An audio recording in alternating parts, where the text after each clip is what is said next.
ជំរាបសួរបងប្អូន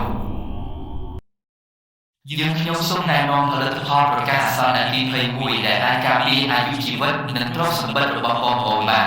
Seiko គឺជាប្រព័ន្ធប្រកាសអាសន្ននាទីបច្ចេកវិទ្យាចុងក្រោយគេបង្អស់ដែលអាចផ្ដល់ដំណឹងភ្លាមៗ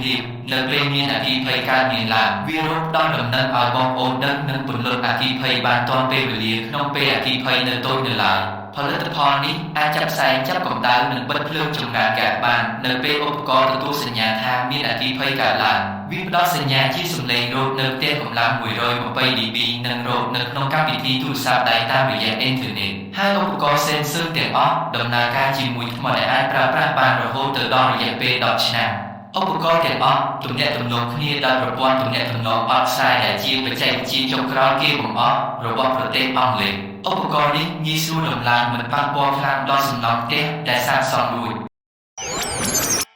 ទំនាក់ទំនងមកកាន់យើងខ្ញុំឥឡូវនេះដើម្បីការពារទ្រព្យសម្បត្តិនិងអាយុជីវិតរបស់លោកអ្នក